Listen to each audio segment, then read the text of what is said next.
Hello YouTube family, आप देख रहे हो बंगाली मिस्त्री यूट्यूब चैनल। तो आप लोग को आज दिखाएंगे कि एक फ्लैट बनाने के लिए सबसे अच्छा बीम कौन सी वाला देना ज़रूरी है।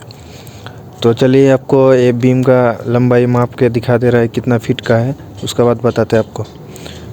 तो ये 10.5 फीट का है, हम माप लिए थे एक बार, फिर आप लोग को दिखाने के लिए एक बार माप लेते हैं। हाँ, 10.5 फीट है इधर। तो इस ये बिल्डिंग कम से कम 3 तला जाएगा। तो pillar 10.5 feet by 10.5 feet by pillar है। तो हम लोग बीम दे दिया हूँ कि 10 इंच हाइट, 10 इंच चौड़ा और 10 इंच हाइट बीम दे दिया हूँ, क्योंकि ये 3 तला जाएगा ना, तो इसका लोड लेगा।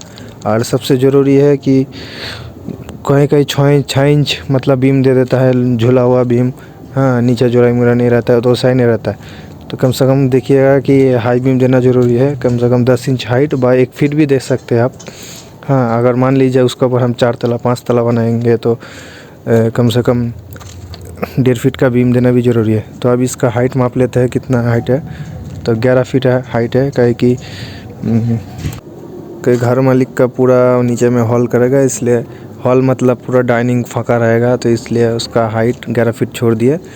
कहीं कि फॉल सीलिंग करेगा तो उसके लिए 1 फीट जगह खा लेगा, इसलिए 11 फीट छोड़ दिया हाइट। कहीं कि वो ज़रूरी रहता है कि फॉल सीलिंग करने से कम अगर मान लीजिए फॉल सीलिंग करेगा तो कम से कम छत आपको 11 फीट का करना ज़रूरी है।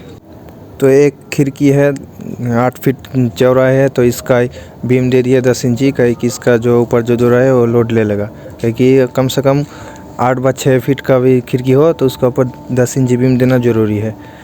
ठीक है ना, ऐसा ध्यान रखिएगा। और एक चेन सीढ़ी है, चेन सीढ़ी मतलब चेन जैसा दोनों तरफ चेन जैसा दिखता है, तो इसका ऊपर भी वीडियो बनाएंगे और स्टेप बाय स्टेप सिखा देंगे क्या गलत होता है और क्या सही रहता है।